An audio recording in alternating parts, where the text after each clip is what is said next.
Rookies that we're avoiding in the early rounds of the draft. Maybe we'll throw some other guys in there too. Who knows? So listen, the important thing is it's not always about knowing who to draft, but it's sometimes about knowing who not to draft. It's not that we don't like these guys. We just may not like where they're going off the board at. So we're going to tell you we're avoiding them here. Here's why. Here's who we want instead. And you know what, guys and gals? We have Dynasty Rewind ADP. Right now, all of our ADP is based around Superflex leagues. So if you would like access to that, patreon.com/Dynasty Rewind. And by the way, we're giving out free 7-day trials. As a matter of fact, we had 2 free 7-day trials this week. They loved it so much within a day or 2. They were already upgrading. They were paid patrons. They're happy about it. You will be too. Get you some Discord, get you some free pods, get you some ADP. If it's not your flavor, that's one thing, but you will not be disappointed by the Discord. You know, we're hearing people say that it is the most active Discord. We're running multiple drafts a night, a day. Shout out to Caleb. Shout out to my man Hoff. These guys are really putting the work in to get this ADP in. They're doing a fantastic job. So kudos to them. Kudos to all the rewinders helping out in there. Nate and I are jumping in when we can too, but you know, we're doing lots of stuff. You got the draft itch. Come join us. Nate, let's get to the first player you are avoiding. And then you also tell me who you're drafting instead. And the most important reason why. Well, the first person I'm avoiding, Mike, is Blake Corum, running back out of Michigan, currently ranked 16th in ADP on Sleeper, 18th in DLF rankings for rookies, and 301 in the Dynasty Rewind ADP. That's 25th overall. So you can already see we are a little bit lower on Blake Corum than consensus. And there's good reason, because Blake Corum, what he has done in his college career has been very impressive. But I've talked about it here on the show before. Since he got injured with the knee injury at the end of last season, he has not looked the same. And there is the caveat that this is the first year back from the knee injury. I don't believe it was a torn ACL, because he was trying to come back from it within that season. So I assume it's somewhere in between. But he has not looked like the same player. He has really lacked explosiveness in 2023. And we can see it, because breakaway runs last year, in 2022, he had 22. This year with Michigan, on 10 more attempts, only 13. Also, if you look at missed tackles forced, that's where it really shows up. Last year, 73 missed tackles forced. This year, 30. So that number is less than half. Yards after contact per attempt. Last year, 3.35. This year, 2.42. Mike, anytime it's under 3, I'm concerned. I want to see my prospects hit 3. And he did that the 2 years prior. But coming back this year, like I said, just did not look the same, did not look as explosive. He has good vision. I like how he can run behind a big, strong offensive line. I said before, if he goes to a place that already has a strong offensive line, I think he can excel. But if he's asked to create his own yards, I don't think he's really capable of it at this point. I think athletically, physically, it's just not his game. And that concerns me, especially in the early second, when I want a player that can create yards. Now, Mike, I know a player at the running back position who can create yards. Tell me. That is Marshawn Lloyd, okay? Marshawn Lloyd is one of my favorite running backs this year. I've really enjoyed him. He killed it at the Senior Bowl. I've said it before in just the live stream we had this past weekend. He was voted the team running back for the national team by the opposing defenses. They were like, that guy is the hardest guy to tackle. That guy is the hardest guy to stop. The NFL scouts noticed. We've seen it. He's moving up boards right now, and I love it. And talking about missed tackles forced, Marshawn Lloyd's pretty good at it. He had half the attempts, less than half the attempts that Blake Corum had this year. And he still had more missed tackles forced, 47 on the year. 3.97 yards after contact per attempt. And last year for South Carolina and the SEC, 4.05, Mike, yards after contact per attempt. I don't see over 4 very often. Those are the really, really good running backs. Marshawn Lloyd, I think, is someone we need to be paying attention to. And right now, he is a value compared to Blake Corum. Blake Corum's 16th on Sleeper. You double that to 32, and that's where Marshawn Lloyd is on Sleeper ADP. He is 30th in DLF rankings, and currently the 302 in Dynasty Rewind ADP, a spot right after Blake Corum. People in the Discord, they're ahead of the game, Mike. That's why you want to get in the Discord. You can see it here in our ADP versus consensus ADP and rankings. We are ahead of the game. We're going to start seeing the Blake Corum narrative shift. I've already seen it on Twitter where people are starting to realize the missed tackles forced, the lack of explosiveness in 2023. We've been there. We've been there, Mike. For sure, and I can't also wait till Sleeper gets all the guys in there, like Cody Schrader, Jalen Wright's Yep. not in there yet. There's a couple of wide receivers missing as well. I Yep. know Luke McCaffrey, Okay. not represented yet, and I like him as a late round guy as well. But I'll tell you who I'm avoiding: Florida State wide receiver Keon Coleman.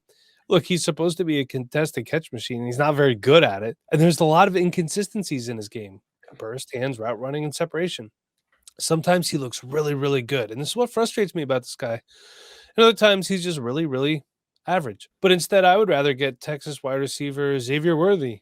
The vibes check out, Nate. I know that's very important to you. And this is a guy that glides after the catch. A very smooth player overall. Did Mhm. see some focus drops, but he's not a perfect prospect. I feel like his immediate and long-term upside is better than Keon Coleman's. I love his release. He has game-breaking speed. He brushes off tackles fairly well too. And his ADP, as per the Dynasty Rewind ADP, is 202, which Nate is later in the draft a little bit than Keon Coleman. So you could trade back a few picks, pick up some extra capital, and what I think is a better wide receiver prospect. Yeah. And Mike, I want to put some stats behind what you said earlier when you said that No. Keon Coleman's not a very good contested catch guy. We Because did that's discuss this once before, I we believe, have. but I do We wanna have. go back over For that, yeah. anyone who hasn't heard the stat, 33% contested catch rate. Meanwhile, guys like Roma Dunze are like over 60. Those are the guys you call good contested catch guys. Yes. Keon Coleman, while he has shown flashes of it, the inconsistency is what we're worried about. Yeah, and I do like Keon Coleman. I think athletically, he has a great athletic profile because I think, Mhm. like I said, at time, his burst and his speed looks really good. It's just like he doesn't know when to use the tools that he has, and that's very frustrating to me. So I do think another year in college would have been beneficial for him. Unfortunately, this is where we're at now, and hopefully that doesn't hinder his draft stock too much. But Nate, let's move on to the next player you're avoiding and who you're picking up instead. So I was looking at ADP around and Will Shipley out of Clemson. Who's some guy that I have been a big fan of through much of his college career. Currently Interesting. 23 ADP in sleeper, 25 on DLF rankings, 307 in the Dynasty Rewind ADP, which would be the 31st overall. So we're a little bit lower in Will Shipley in the Dynasty Rewind than consensus. And part of that reason is we kind of peg him more as a receiving back, Mike, don't we? I think he's a decent runner. I think he certainly can be used in that capacity. But I think he's a much better receiver. I think that's where he's going to have his role in the NFL in a committee as a receiving back.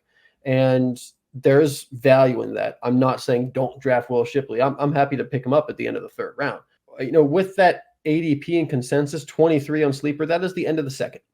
And there are other guys I want at the end of the second who I think offer a more three-down workhorse role skill set. Not that I expect those guys at the end of the second to become workhorses who are going to see 300 carries a season, but if they can offer that to a team, then when there's an opportunity for volume, they can be used in that role. Or even if there's not an opportunity for volume, they can be used in both areas, which that versatility just gives me more opportunities for me to see you on the field. Well, Will Shipley, if he's more of a receiving back, then he can be totally taken out of a game-by-game script. We've seen that before. That is one of the worries with a player who's more of a receiving back. Depending on how the game goes, they might be totally out of the game plan. Mike, there's one running back that you can pick up pretty easily in the end of the second. You get well into the third usually. And That I'm doing it. I'm doing it if I can. it doesn't matter what the game plan is. They're going to be handing the ball off to Ray Davis. They're going to be throwing the ball to Ray Davis. Ray Davis is one of my favorite running backs in this draft class. I'm a huge fan of what he's brought to the table. He has been a transfer. He transferred over to Kentucky this past season and did some really impressive stuff with there. 5'10", 216 pounds, ran for over 1,000 yards, caught 32 balls.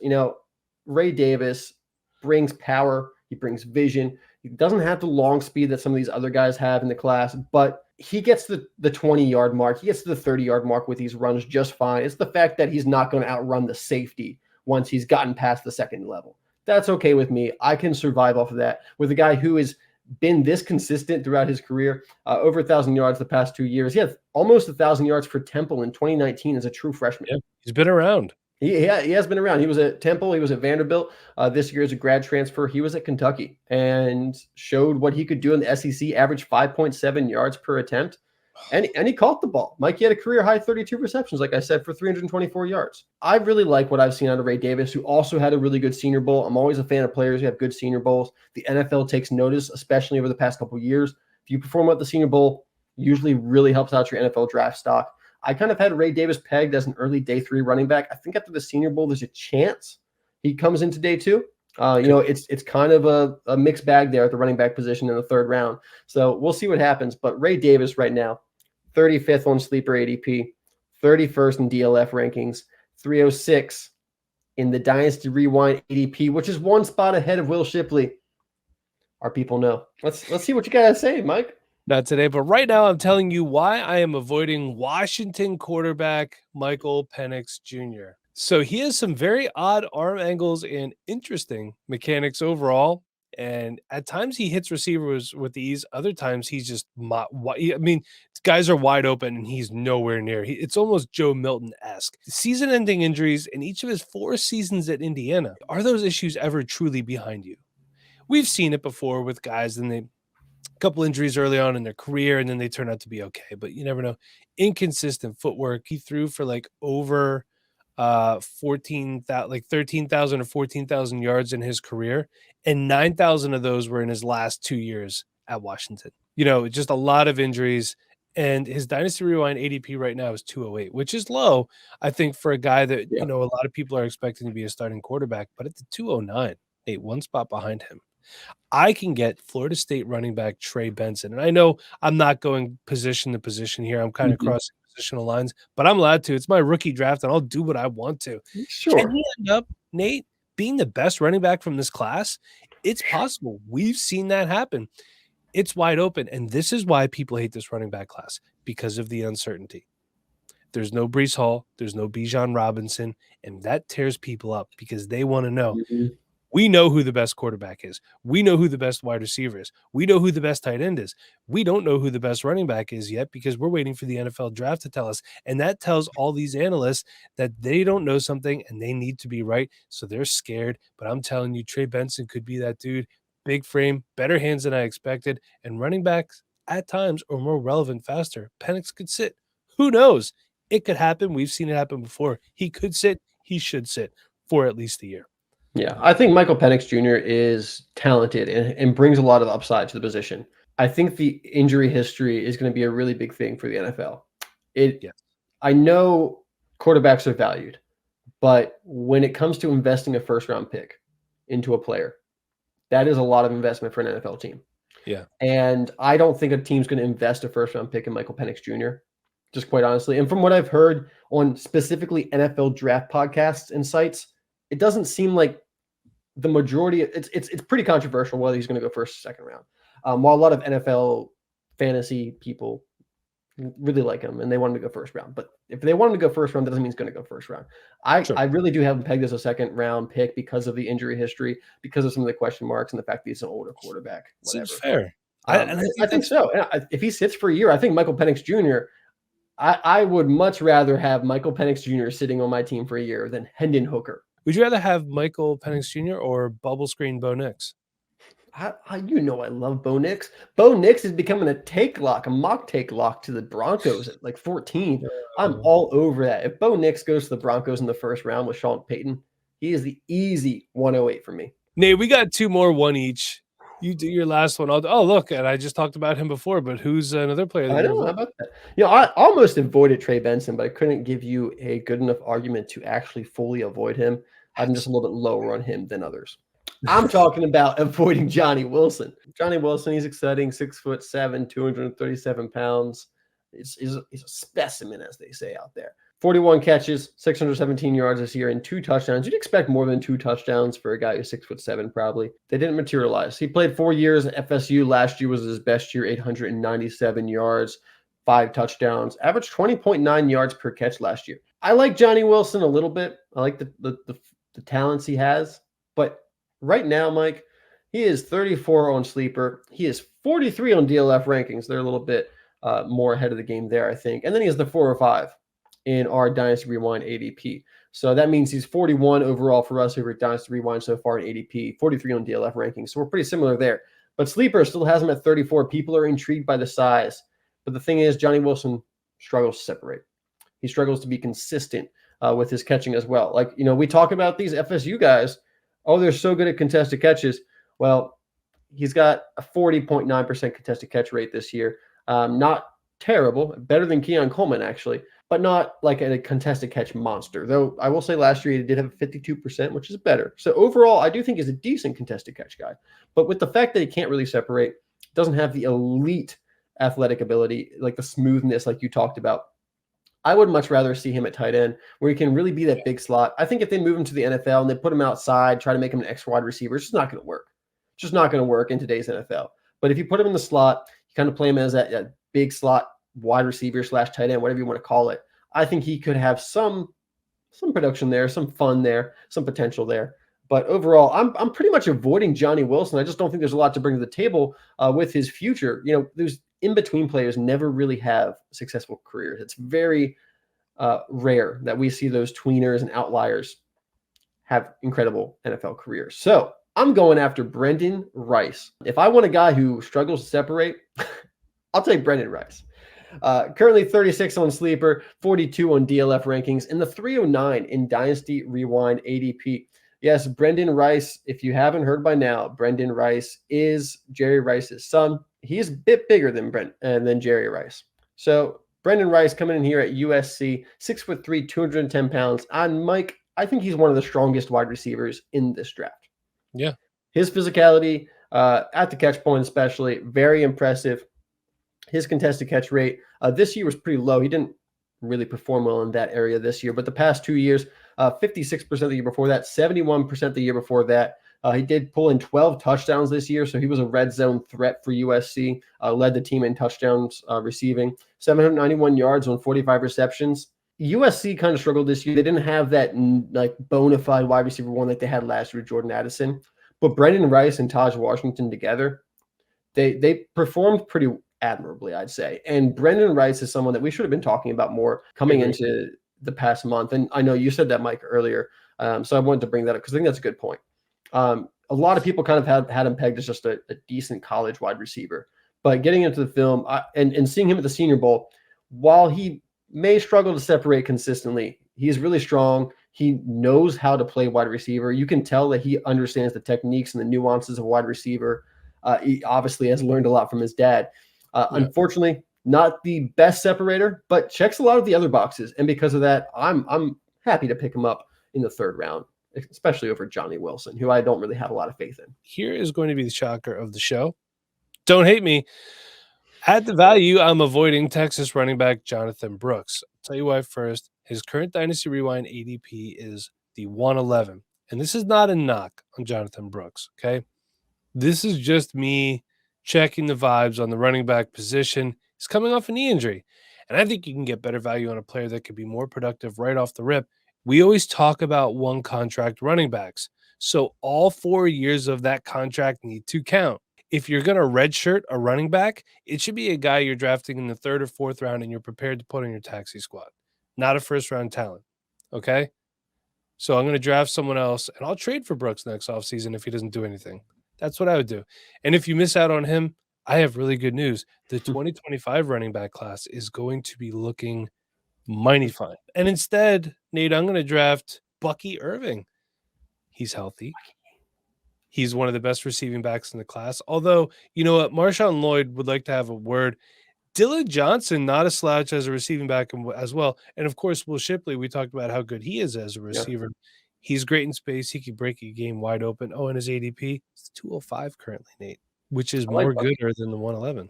I like Bucky Irving, too. I'm a big fan of his, and I think he's going to bring a lot to the table, honestly. So you always have to have a pivot if you can't get the guy that you want. That's why I would avoid him there. I still love the prospect, to be honest with you. I think there's an argument to be made. See, I love Jonathon Brooks. I have him as my RB1 in this draft class right now off of film grade. I think he's the most talented running back, the most complete running back in this draft class.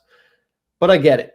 With the injury, and I think Jonathon Brooks is athletic, but is he Breece Hall level athletic where he can come back from an ACL injury within a year and put up really good numbers? I don't know if I have that much faith. I guess we'll find out. We might. I think he'll play this year, by like midseason, he'll be on the field probably. And he'll probably be one of those players where, by the end of the season, he's starting to kind of pick it up a little bit. And he'll be someone we're excited about going into next offseason. But I understand the lack of production rookie year. The fans, you have to take a chance on somebody in the 1st round that you have an extra unknown factor that's going to be added into the prospect evaluation, into the NFL evaluation. And because of that, I totally understand trying to avoid more unknowns and going after a guy like Bucky or switching to a wide receiver at the end of the first round. And there also might be an option to buy Jonathon Brooks, a couple months after the draft or into, a couple weeks into the NFL season. Yeah. So I get it. I think there's an argument to be made both ways. Do you want to just go ahead and get the player you believe in, or do you want to wait for maybe a better value later? Probably can pick him. I'm sure you could pick Jonathon Brooks up for like an early second, a couple weeks into the season.